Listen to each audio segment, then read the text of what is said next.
What's going on, folks? It's Wes Pruitt, 4-Star Sports Media. Hope everyone is doing well.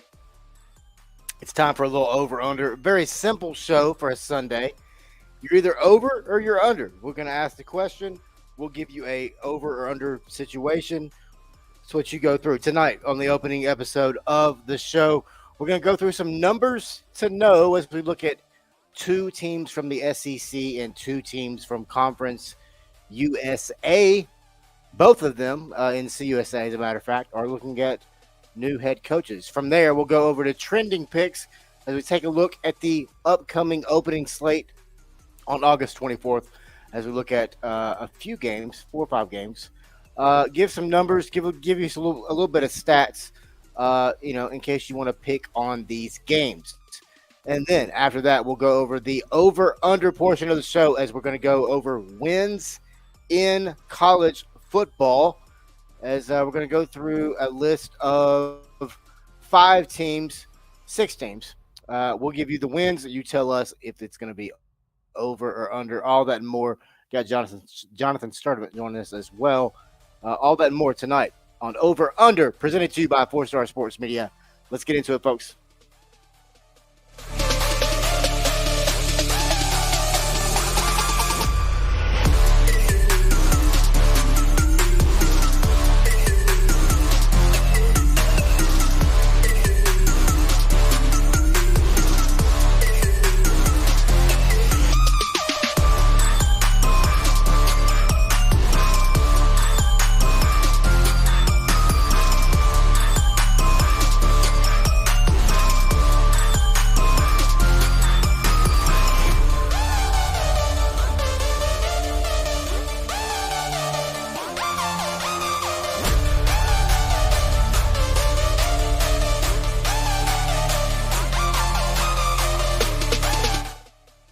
All right, folks, welcome to the show. John Sturdivant will be jumping on here shortly. Before we get started, if you need tickets to any type of sporting event, let us know. You can go over and jump onto SeatGeek when you do. John, are you in the room? If you were going to tell them how to get a SeatGeek promo code through 4-Star Sports Media, how would you do it? Well, first of all, people got to create an account if they haven't done so already. So make sure you write down your email address and your password.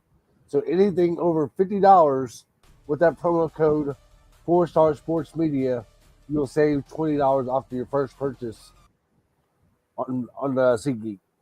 That's it. Welcome to the show. The show is named Over Under. Very simple show on a Sunday. So since it's new, we're going to tell you a little bit about how it works. Well, it's very simple. Like I said, it's an over or under selection. We are in no way promoting our picks as being any way, shape, or form as being accurate at all.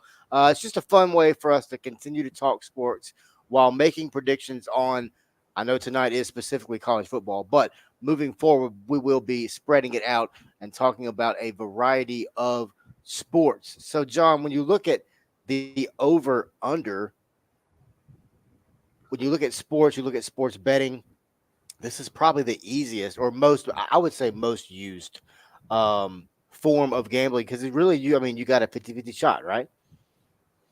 Yeah, absolutely. So, all right, man. So let's get into it. We know college football is right around the corner.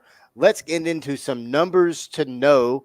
And we're going to look at two teams from the SEC. To start, we'll look at the Georgia Bulldogs. I know John's a pretty big Georgia fan. But when you look at the Georgia Bulldogs, currently they are 35-1 straight up at home since 2017. That only loss coming in 2019 to the South Carolina Gamecocks in a 2-overtime loss.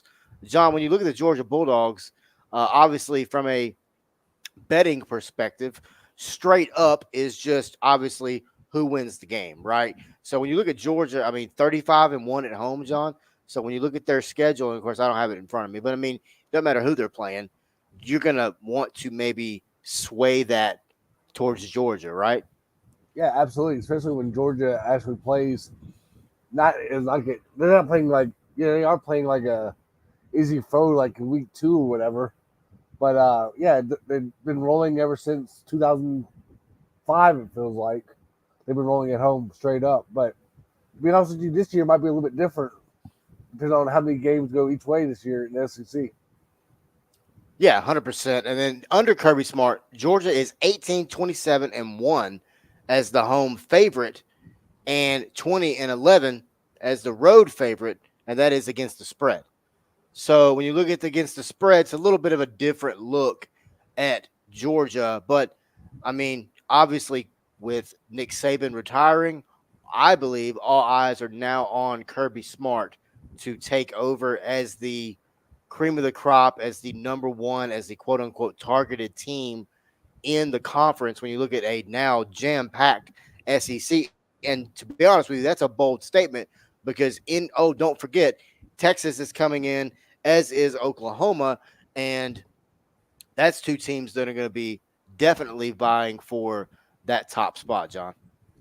Yeah, absolutely. And I also think um, a lot of games will be interesting just because you play a lot of teams not only on the road but also at home. I mean, Tennessee's still up for grabs to get that game could go either way. To be honest with you, this year in general, but also depends on how that freshman quarterback at Tennessee progresses throughout the year. Yeah, no doubt. And then when you look at Georgia, I mean, you know, how does the quarterback at Georgia, how does the offense continue to progress under that's Carson Beck, correct? Right. So how does it continue to get better? How does Beck make sure he doesn't make mistakes? And as we know, they've got loads of talent on that roster. Now, sticking with the SEC, it's kind of, I mean, I didn't do it on purpose, but in a way, we go from top to bottom here. So we're going to look at the Vanderbilt Commodores. So when you look at Vanderbilt, John, Clark Lee, tough sledding. Anybody knows it's very hard to win at Vanderbilt. But under Clark Lee, John, against ranked opponents, Vanderbilt is 0-12 straight up in against ranked opponents. Like I said, under Clark Lee, in those same 12 games, they are 3-9 against the spread. John, when you look at Vanderbilt, man, tough to win there. But do you think that Clark Lee sliding over and taking a look at the defense and really focusing more on the defense and allowing guys like we've talked about, like Jerry Kill and others on the offensive side, to kind of let them take it and run with it? Do you think that could possibly, that 0-12 number just stands out, man? Do you think this could be the year to get over the hump against a ranked opponent? I'd like to say yes, but it's not as doubtful at this very moment, just because they got a lot of people are getting over and under at 3.5 wins for the Commodore this year, and it's not an easy road to start out. Let's just say that.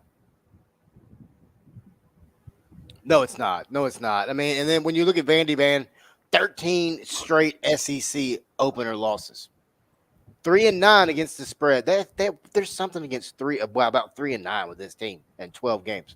But like I said, I'm sorry, 3-10 in those games against the spread.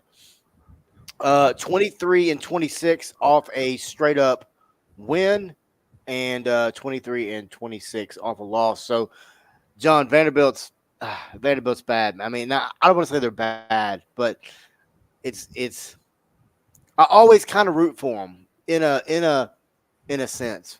It's just like, come on, Vandy, get a win.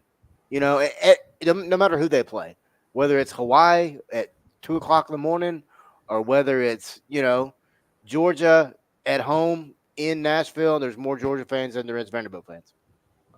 Yeah, absolutely. To me, like if you want to do like an over and under right now wins for Vanderbilt, which is like right at 3.5 for a lot of people. Mhm.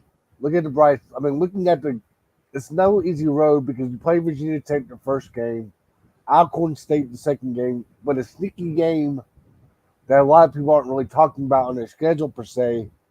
An interesting non-conference game are at Georgia State, where that game is going to be a battle of like teams to find out how bad they actually are going to be or good, decent this year. Because Georgia State, to me, can beat a Vanderbilt because the game is at Georgia State in Atlanta. But we talked about it, their tough games in the conference. Yeah, are at home and whatnot. But you got to take advantage of beating somebody like at Missouri or at Kentucky. Just the first 6 games in that per se for Vanderbilt. If you can beat Kentucky at Kentucky somehow, and you just win 4 or 5 games this year under Cartley, maybe his seat is not hotter as it is right now going into this season for the Vanderbilt Commodores. Yeah, 100%, man. 100%. All right, John, let's switch over to the Conference USA, a conference that I find to be very, very interesting when it comes to football. It's a conference that if you sleep on it, these teams can and will slip up and beat you, as many teams have found out. Now, obviously, I mean, we're going to talk about the Liberty Flames coming up, but John, let's talk about two teams that both have new head coaches. First of which, and we've talked about them before, but that's the MTSU Blue Raiders. So, John, when you look at MTSU, they did get eight. They got to 8 wins in 2022 for the first time in 4 years, and then they won just 4 games. Um, I'm sorry, they won their last 4 games, including a bowl win over San Diego State. They lost their quarterback last year and top 3 wide receivers. But when you look at MTSU, man, you bring in Derek Mason. We're all familiar with who he is. I thought Derek Mason did a really good job at Vanderbilt. Did the record show it? No. But do we really expect it to show it at Vanderbilt? No. I mean, it's there. It's we just talked about it. It's freaking Vanderbilt. John, as a coach, Derek Mason is 39-43 against the spread, 0-11 off a bye. So, John, what do you think about the MTSU Blue Raiders in 2024? Right now, I think the goal in year one of Derek Mason is just to be bowl eligible. Whether it's ugly, how you do it, or whether it's a blowout and a winning passion. But if you go 6-6 under your first year, Derek Mason, I think the Blue Raiders fans will be okay with the first year 6-6 because you brought up the Conference USA is no joke. They added some teams and they lost some teams, but 6-6 under Derek Mason under their first year, I think a lot of people will be happy.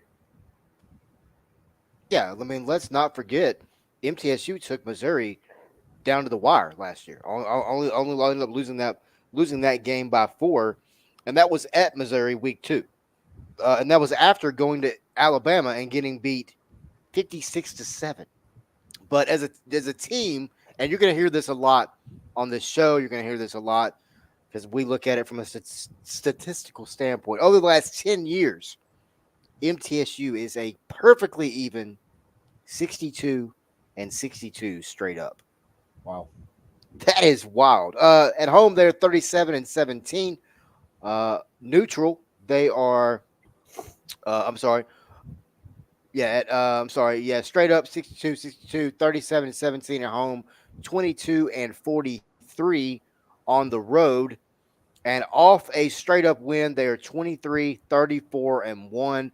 And off a straight up loss, they are 33-21-2. And I bring those numbers up, and you'll start to understand. There's a method to my madness. I'm not just really this crazy.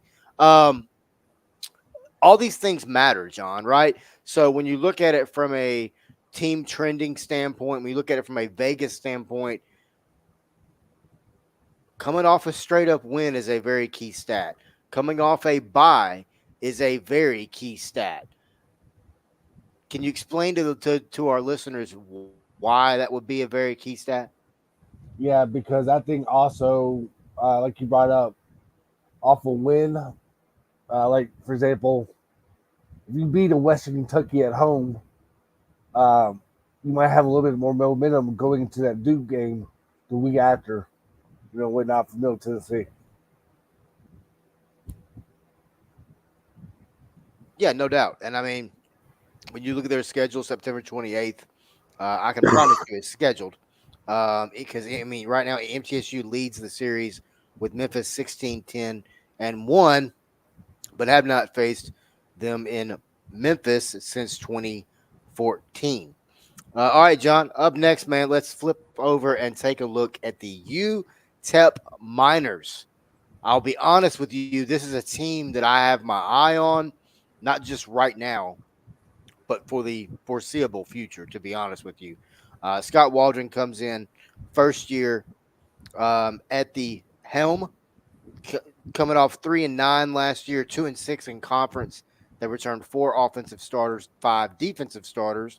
In the last 10 years, this team is 36-82, 30 or 24-31 at home, 12-49 on the road, or 14-19 off a straight up win, or 34-37 off a straight up loss. So, John, when you look at Scott Waldron, of course, we're familiar with him coming over from Austin P. His teams were 7-12 at home on the road, 9-3. I'm sorry, at home as the favorite, 9-3, and on the road as a favorite. So, John, when you look at the UTEP Miners, I don't think this is a team that if you're in the CUSA, you really want to sleep. You may be able to overlook them this season, but I don't think you can once you give Scott Waldron a full 2 or 3 seasons to really get his guys in there. Yeah, absolutely. When they announced that, when I found out from some people here in the Memphis area that was getting recruited by him at Austin P, that they were going to try to, they loved Scotty as a coach in general because of his work ethic. But when they found out that he took the job at UTEP, they were like heartbroken because they were so close to committing to Austin P because of the background that Scotty's got in the program that he's been running at Austin P. And that's nothing to take away from what he did at Austin P. But when that rumor was going around that he was going to take that UTEP job and it came official, I'm like, UTEP just made a home run hire, in my opinion, by hiring them. Because, like you said, we talked about this with Coach, Matt Rule. If you give Matt Rule 3 years anywhere he's been, he's gonna win. He's gonna win 7 or 8 games for you. And I think the same thing with Coach Waldron at UTEP. If you give him 3 to 4 years, he'll be back with UTEP winning 6 or 7 or even 8 games in this conference in general down the road. Because not only can he recruit, he also works his butt off in the film room, but the coaching staff seems to love him everywhere he's been. Also, Yeah, I've talked to. I'm pretty good friends with a guy who is his son is on his staff. He was on his staff at Austin P. He's now on his staff at UTEP, and he pretty well echoed the same thing. You give Scott Waldron time to get his people in there, and this UTEP program is going to be turned around. When you look at it, they cranked the season up. Open up the 24th at Nebraska. It's the first meeting ever between those two programs. UTEP is 0-3 all time versus Big Ten teams. They're also 0-24 straight up versus the Power Five, while being 6-18 against the spread versus the Power Five. And a game that really that game stands out to me. Both of them are on the road. That game on the 24th of August, and then the game on November 23rd in Knoxville. Last year in that game, UTEP would lose the game 24-0, but we would see a Scott Waldron's led Austin P come in and become the only FCS opponent to score on Josh Heupel.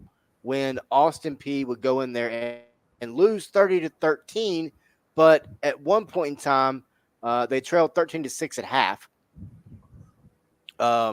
Incredible football game. Austin P went in there and scared the Dickens out of that entire stadium and out of a lot of people in the state of Tennessee. But when you look at this Scott Waldron team, I bring up the Tennessee game for a reason. They're not scared. They're gonna go. They're gonna go play whoever, whenever, wherever. It doesn't matter. And when they play you, they're gonna give you a little punch in the mouth, and it's gonna hurt. UTEP is a team that I'm really intrigued with. Them and another team in Jacksonville State that we'll talk about towards the end of the show.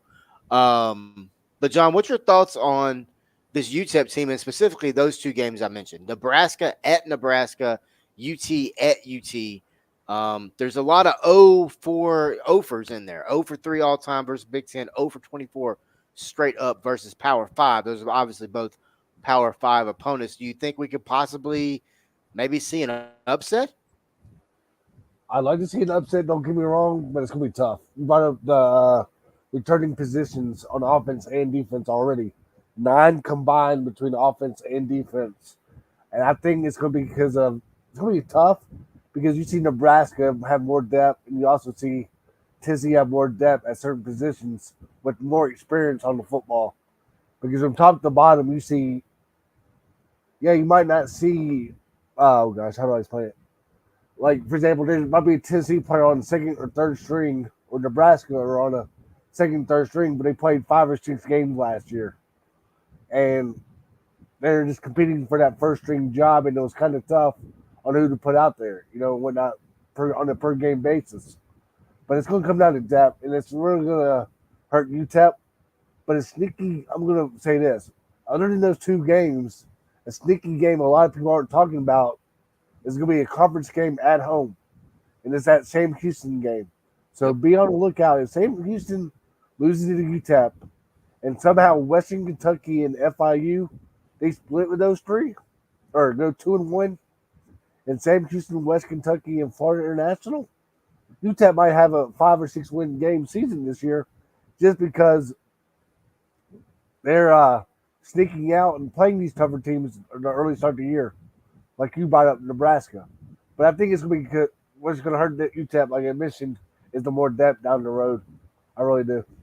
Yeah, I mean, Waldron was very open about it when he talked about, hey, we're going to abandon the JUCO style recruiting and we're going to start bringing in some high school recruits from the great state of Texas to boost this roster not only now but for the future. And then when you look at that Sam Houston game, it's October 3rd, Thursday night game. UTEP is actually 3-0 all time against Sam Houston, and last year was their first trip over to Huntsville. The Miners trailed 27-3 late in the game. Um, UTEP is also 11-3 straight up and home from and from 2020 to 2022, but finished 1-5 straight up last year. And John, you talked about it, man. I think when you look at the future, I think one of Scott Waldron's goals is to get a bowl win. And if he did, it would be the first bowl win for UTEP since 1967. I'll say that again. If Scott Waldron can get a bowl win, it'll be, I believe that's the longest winless bowl streak right now, if not one of the. But yeah, 1967 is the same. It's the last time they won a bowl. John, are you ready for some trending picks?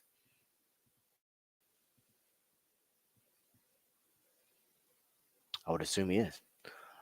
All right, up next, let's take a look at some trending picks. And you look at week 1, August the 24th, as we bring it up. And so let's take a look, man. So you got New Mexico throwing 7.5 against Montana State. John, did you know this is the third ever meeting between New Mexico and Montana State, and New Mexico currently trails the series all time 0-1-1? That is a very interesting stat. The last time New Mexico had a winning season was 2016. The 4 wins in 2023 was their best in 7 years. Since 2016, though, they are 6-0 against the FCS, and in that time period, they are 4-8 against the spread. When you look at the freaking Bobcats, though, whoo, buddy, 32-9 in the last 3 seasons, John. They made the FCS title game in 2021. This is a very intriguing game. That 7.5 line really jumps out to me as one that if you're a betting person or betting man, betting woman for that matter, what do you think about that line, John? I mean, I know we're still, 20 days away from this game kicking off, but it's early. But what do you think about that line sitting at 7.5? Montana State and New Mexico. Not touching it at all, to be honest with you. Not touching it at all. But knowing me, I'll probably do something down the road. But not touching it at all. It's gonna be like you said. It's an interesting matchup because it's the third time, and just the way that New Mexico not has fallen off per se, but the opening season right off the bat, and you're underdogs to a one double A. That's a shocking. Like I'm just shocked by it to see it already. Yeah, I mean, I wasn't expecting it. All right, so up next, man, we got Georgia Tech. Florida State is a 13-point favorite in this game. Florida State leads the all-time series 15-11 and 1. By the way, this game will be played in Dublin, Ireland.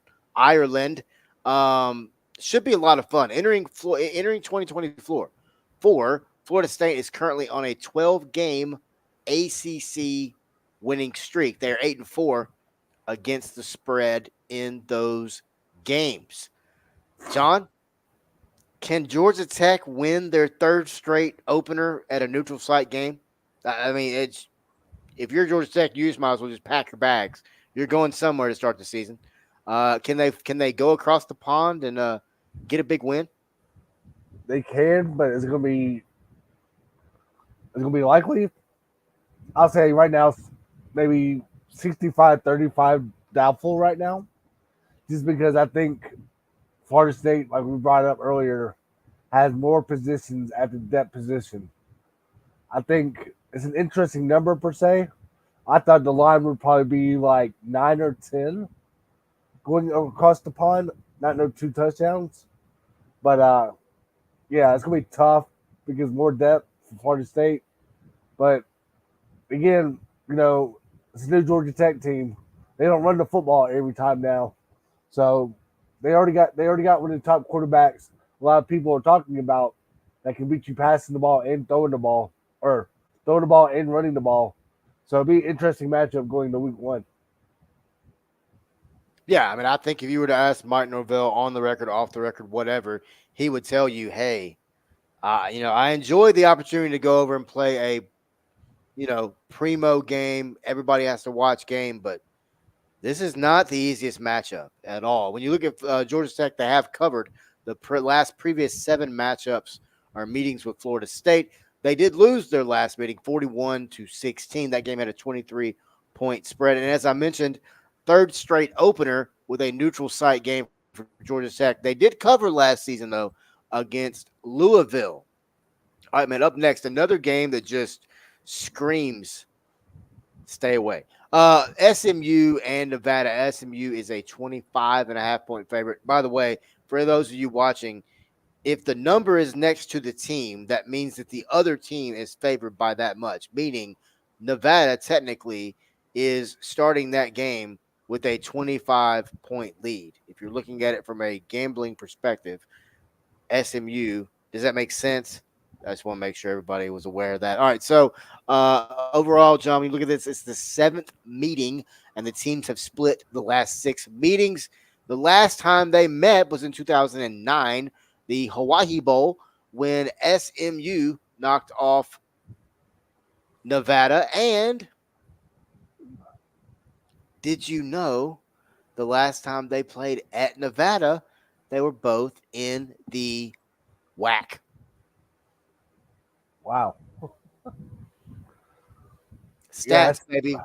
If the information is there, you might as well grab it and use it, right? right. But yeah, that's an interesting line to start out the season at Nevada. Uh, Hopefully Nevada has a good turnout for crowd wise for that game because I know they're gonna need it because the way that SMU throws the football 60 times a game or 45 times a half, it feels like that's a lot of points for to start out the season, though. To be honest with you, but I guess there's a reason they got SMU favored by 25 because the way that Nevada is only winning 3 or 4 games a year lately, so and they're speaking so highly on SMU to make the playoff too. So yeah, Yeah.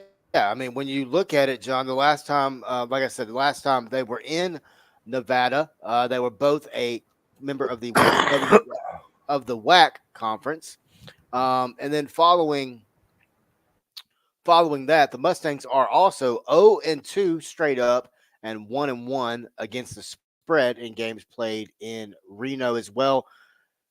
SMU has won the last three when the season opens up on the road. There are, and these are all just little tidbits. We like to call it nuggets of information on the game, on the teams specifically as well. All right, man.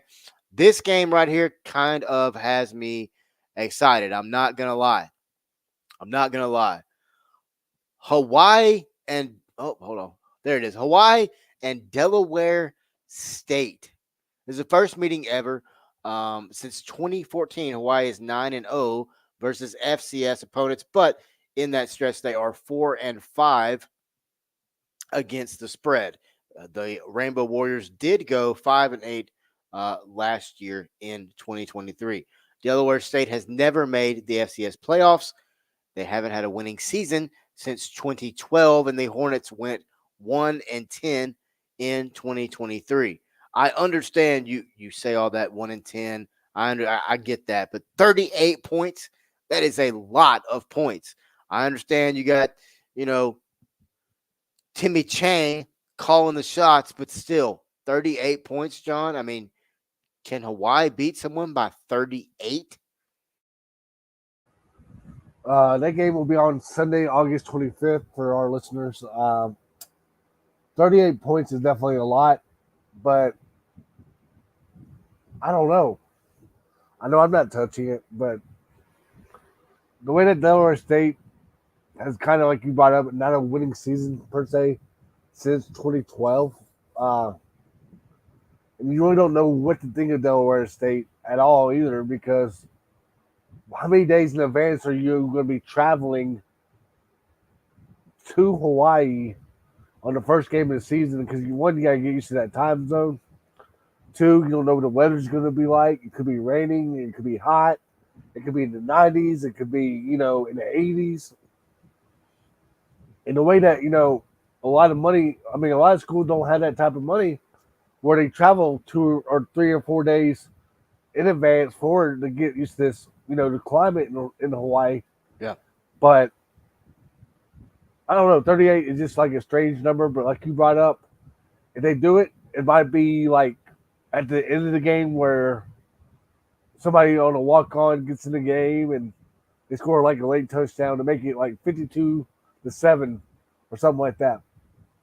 Yeah. Yeah. I mean, when you look at the Hawaii Rainbow Warriors, Timmy Chang enters his third season. And when you look at it, he's pulled really 5 upsets with Hawaii. He returns 8 on the offensive side of the ball, returns 7 on the defensive side of the ball as a home favorite under Timmy Chang. They're 2-0-1 as a home dog. They're 6-5 as a away favorite. The Hawaii Rainbow Warriors are 0-1, and as a away dog, they are 6-5. They're 10-6 in conference, 4-5-1 in non-con, and coming off a straight up loss, they are 10-6-1. Timmy Chang as a head coach, 8-8, 8-18 overall, 7-7 at home. He's got to fix the road woes. Away from the island, they are 1-11, top 25 versus top 25, and coming off a bye, they're both 0-2. When you look at the Hawaii Rainbow Warriors, John, over the last 10 seasons, they are 54-75, 38-31 at home, 15-43 on the road, non-con and even 34 or 24-24, coming off a straight up win. Hawaii is 18-29-1, coming off a straight up loss. They are 26-42-3. So when you, I mean, we know every season you find, if you're that guy, you find that team, right? A few years ago, it was Vanderbilt, right? No matter who they're playing, take the other team. Hawaii has been that team in the past. After a 5-win season last year, I don't think Hawaii is that team anymore. I honestly, I think Hawaii makes a bowl in 2024. Their last bowl was technically 2021 Hawaii Bowl against Memphis, but it was canceled. So I think they can do it. I think they can get that additional win. They are 0-4 all time versus UCLA. I'm not saying they're going to beat UCLA, but it's the first time they've ever hosted UCLA in a regular season game. I think this is that game just has trap game all over it for me in week 2. And then they got a bye week, and then they play that tough game in Sam Houston State. Sorry, go ahead, John. Yeah, you are making a good point. UCLA could be a trap game. If they can win 7 or 6, even make a bowl like you brought up, Tommy Chang, I think, Steve, will not be warmer going into this offseason because you brought up Boise State's at home, you've got Nevada at home, you got UNLV at home, and you got New Mexico at home, all in the league. And then you go to San Diego State, Washington State, and Fresno State, but your tougher games that are in conference are in the Hawaii area. So if you can capitalize at home and win those games that are important at home, for example, that Northern Iowa game also could be an interesting game because the success that Northern Iowa has had in SES football. But you know how it is. Anybody can beat anybody on a given night. But the thing is, you get those wins at home, you got to take care of. You got to beat the favorites that are in the standing predictions by the media at home. And if Yeah, you don't take advantage while you're at home, then you'll be looking at like another 4-8 season for the Rainbow Warriors. 100%, 100%, man. You got to win on the road. Like I talked about, 1-11, John. Their first road game is at Sam Houston. Not an easy game. Since 2018, Hawaii is 1-9 straight up, 3-7 against the spread in non-con regular season games, with the lone win in that span being in New Mexico State in 2021. They have not played in Texas since 2014, and that became at Rice in a 28-14 loss. So there's a lot of very interesting nuggets about this Hawaii team. They're always a team that I like to dig into and take a look at. But they're a team that I think you can keep an eye on this year as a team that could possibly make a little bit of noise. All right, we're going to take a quick break. When we come back, we are going to get into some over or under. We're going to take some picks. We're going to do all that and more right here on Over Under, presented to you by 4 Star Sports Media.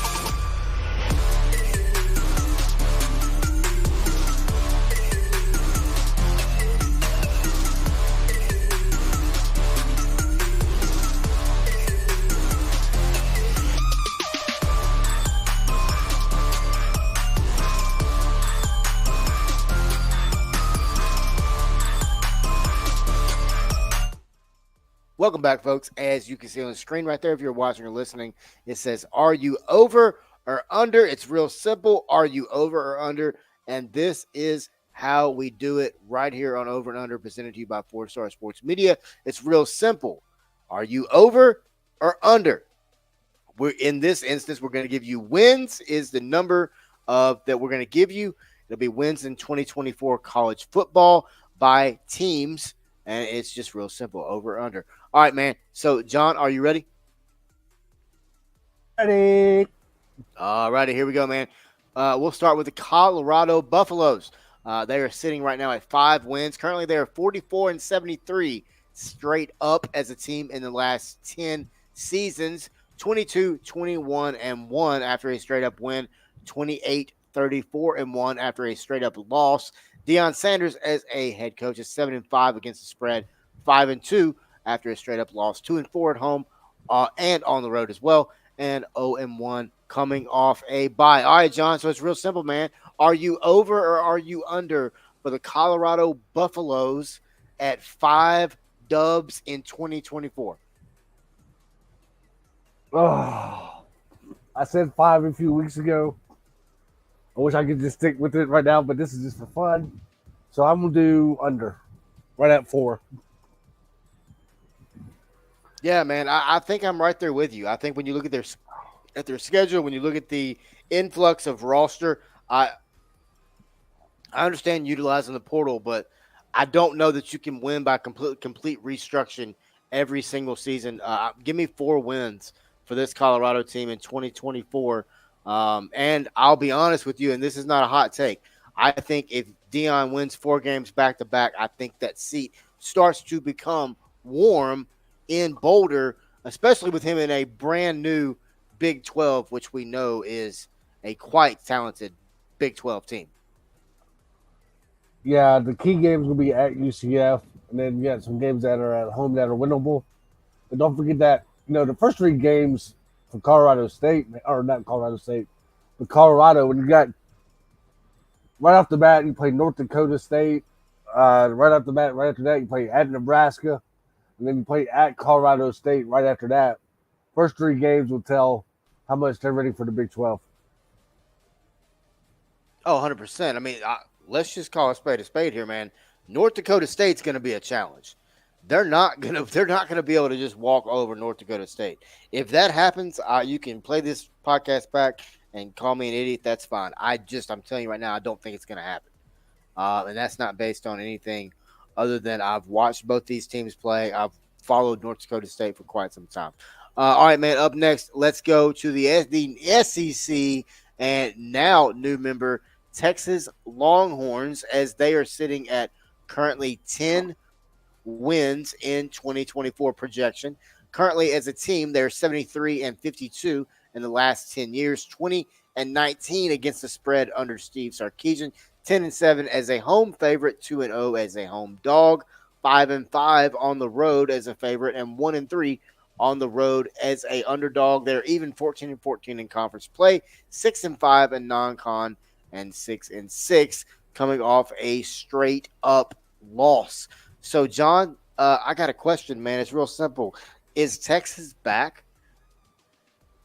Well, a lot of people sure do think so. They got Georgia versus Texas in that SEC title game. But if Texas wins 10 games, they're back this year, because I think that's the goal this year. I mean, that's not the goal, because a lot of people do have Texas winning 10 games and to play Georgia in that SEC championship game.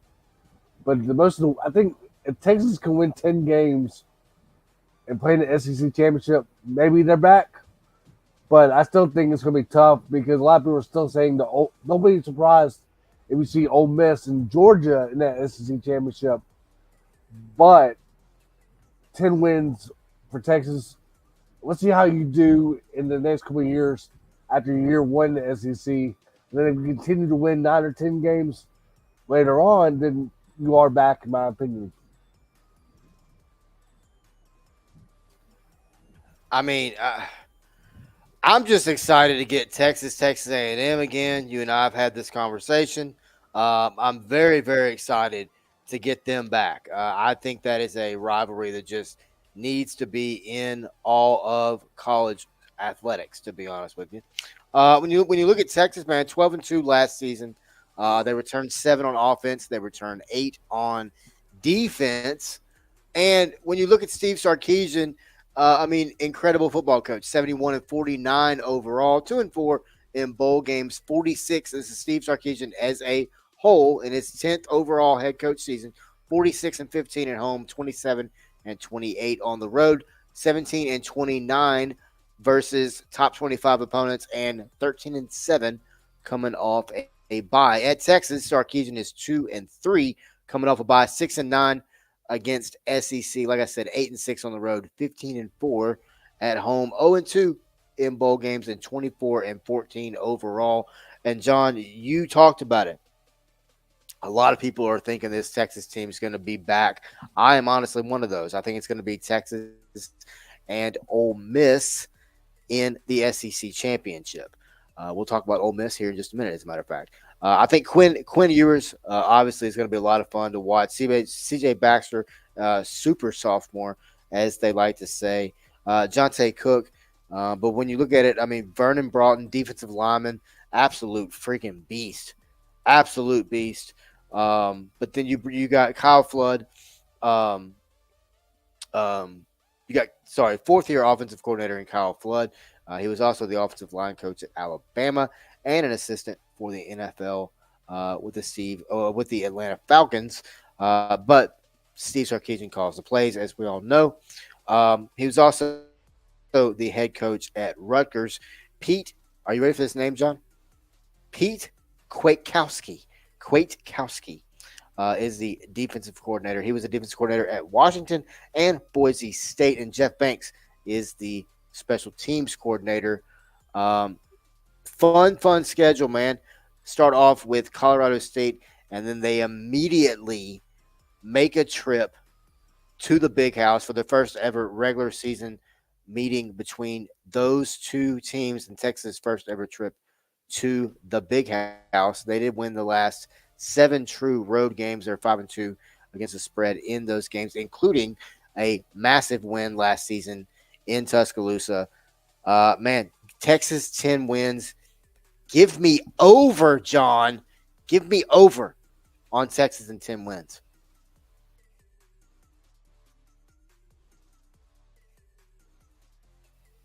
What's your thoughts on Texas, John? Over 10. That's a lot. Oh man, that is a lot. But gosh, that was my exact win total for Texas. Though was right at 10, to be honest with you.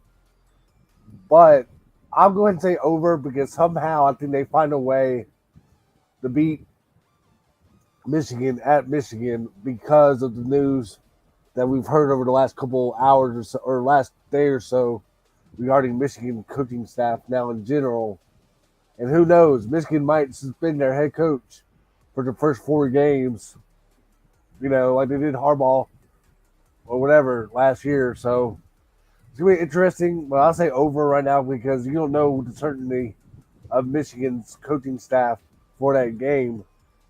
So I'll go ahead and do 11-1 on top of my head while I'm looking at the schedule because you got the tougher teams also at home. You got Mississippi State at home, you got Georgia at home, Florida at home, and then Kentucky at home. Meanwhile, you go on the road at A&M, at Vandy, and then at Michigan, and then the neutral site game with Oklahoma and Dallas, where the game can go either way. But I'll say 11-1 just because right now you don't know the certainty of Michigan's coaching staff in that ball game.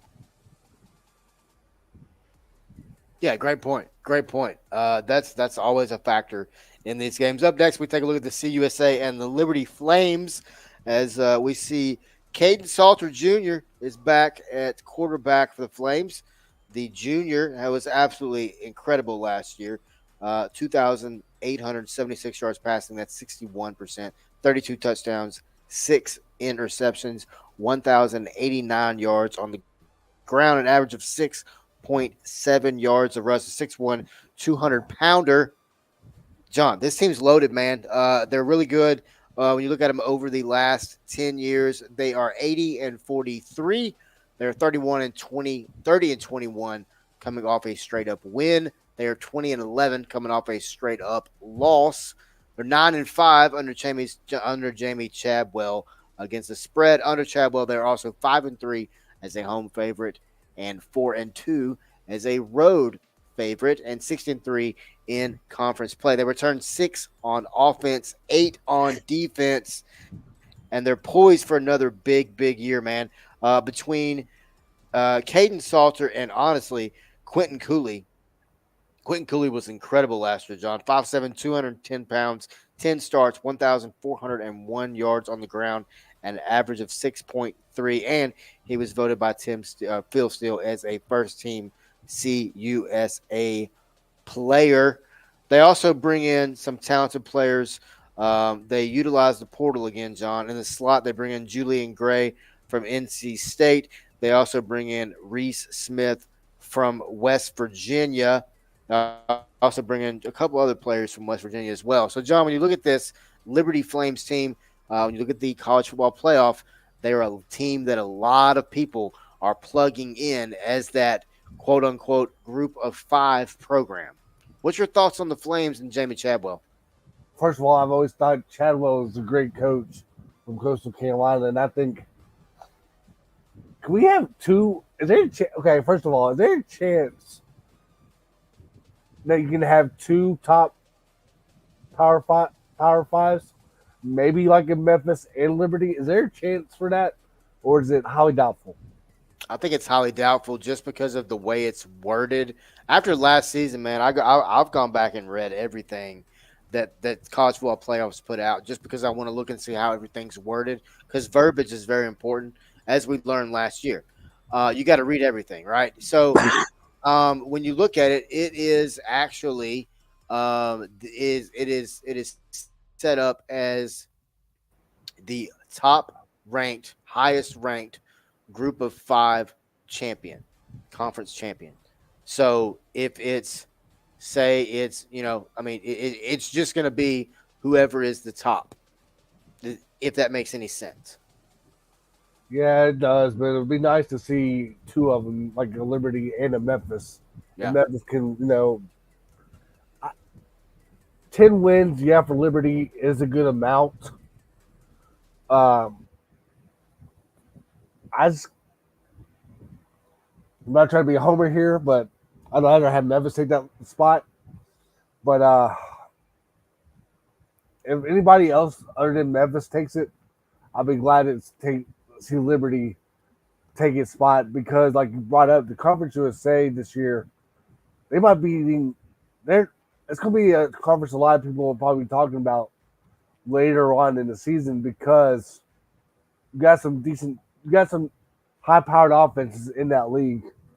But yeah, I'll say I wish I could say even, but for fun sakes, I'm just gonna do 9 wins for Liberty because I'd like to see Memphis take that spot in the playoff as a Memphis fan. But yeah, I'll say under right at 9 wins because I still think that game at Appalachian State is a tough place to play at for Liberty. You still got to play in Middle Tennessee on a you don't know what Derek Mason team will show up, and then you still play Western Kentucky at home, and you still got Western Kentucky and Liberty fighting it out for that top two spots. And then you could very well see a Western Kentucky in that championship game against Liberty, and Western Kentucky beating Liberty in that conference championship game as well. So I'll say under right now at 9 wins because the Appalachian State is a toss-up game in my opinion this year. Yeah, I think you're 100% right. I'm going to go under as well. When I look at this schedule, there's 3, 4 games, 5 games that really jump at 6 games. Honestly, a couple of them on a Wednesday night that really jump out at me. The first one being New Mexico State, it's at New Mexico State, and as you talked about, at Appalachian State. I think it's too early road test. There's no break in there either. They play Campbell at New Mexico State. UTEP, we talked about them. An East Carolina game that's not going to be easy. That's the first meeting ever between those two teams. Wow. They're also riding. Liberty enters the season riding an 8 game homestand streak. So they're 32-6 straight up at home since 2018, and they went 4-0 last year, winning by an average of 22 points per game. So when you look at it, man, I think there's 3 losses here. Give me, I agree, man. Give me eight wins. All right, man. Up next, the Ole Miss Rebels. As they say down there, first down, Ole Miss. But 9.5 wins is what they're saying. So Ole Miss is 73-50 last 10 years, 25, 22-2 against the spread under Old Lane Train. Get your popcorn ready. 9, 10-1 as a home favorite, 4-2 as a home dog. 7, 3-1 as a road favorite, and 2-5 as a road dog. 11-5 in non-con, 6-7 coming off a straight up loss. John, 11-2 last year. This is a dangerous team, as I talked about earlier. Return 10 on offense, return 10 on defense. Folks, that means you pretty much return your entire team. And you went 11-2 last year. And when you look at your schedule, it shapes up pretty nice, John. It shapes up pretty nice. Give me over for Ole Miss. I think Ole Miss. Well, you've heard me. I think Ole Miss wins the SEC. I'll say over. I'll give them 10 wins because you brought up, um, yeah, the schedule favors them. They got Oklahoma, Georgia State, and then you got Middle Tennessee at home, and then you got Kentucky at home. I'll say over, but the key position is going to be quarterback. As much as you know and I know, Jackson Dart is going to be the key this year for the Ole Miss Rebels. So I'll say over. Give them about 10 wins. Give them 10-2 on the year. Yeah, I mean, and that's actually a quarterback battle that we're going to talk about next week on the Sports Buffet is the Ole Miss Rebels. And when you look at it, you got Jackson Dart. You've also got a guy named Walker Howard, who's quite talented. You also bring in Austin Simmons. There's a stockpile of quarterbacks. And I saw somebody the other day, some post the other day talking about how some team had signed a 23, 24, or 25, 26, 27, 28, and 29-year quarterback. And I'm like, that's all fine and dandy, but how do you know they're going to come to you? Are they going to sign the paper? And when you look at Ole Miss, they literally do have a stockpile on campus. 9 wins for Ole Miss. I think it's going to be over for sure. All right, man. Up next, the James Madison Bulldogs. 107 and 23. I'll say that again. 107 and 23 in the last 10 seasons. 62 and 8 at home. 44 and 12 on the road. 37 and 25 after a straight up dub, and 6 and 3 off a straight up loss. 11 and 2 last season. 4 and 1 last season straight up in non-con games. John, this team is really, really good, man. Give me over. Ooh, 8-4, or that's the over and unders at 8.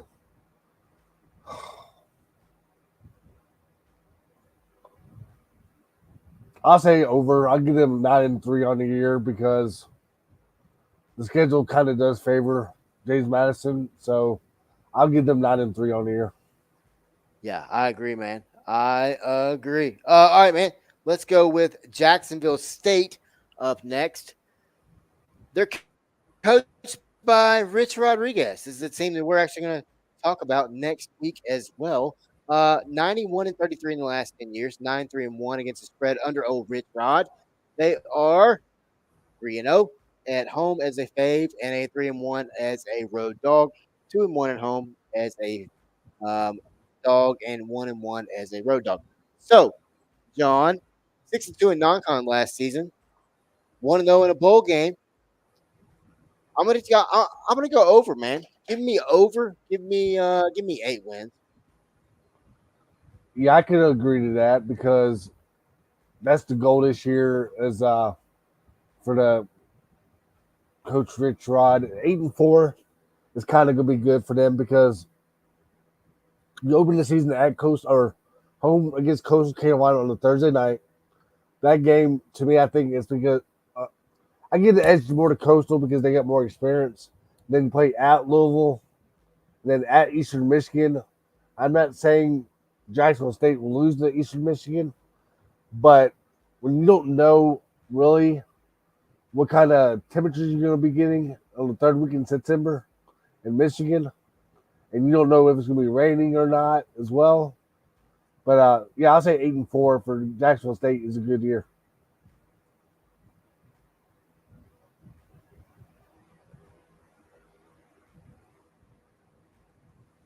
Yeah, I agree. Agree completely, man. Well, I appreciate everybody watching and listening. John, it's been a fun show. Like I said, this is the opening episode of Over Under. We'll get better at it. It's a fun way, different way to talk sports in general. Tonight happened to be all college football, but we will jump around, talk different sports. We got NFL coming up. We'll talk about NFL tomorrow on the Sports Buffet. We will also get into some college football teams this week. Also get into some Memphis Tigers on Wednesday night. Get into some Arkansas Hockey Club on Tuesday night, and all that and more right here on the 4 Star Sports Media Network. We appreciate everybody watching and listening. And once again, if you need tickets, head over to SeatGeek, type in our name, 4 Star Sports Media, for a ticket promo. John Servant, I appreciate you joining me tonight, man. Appreciate you. See you tomorrow morning, bright and early.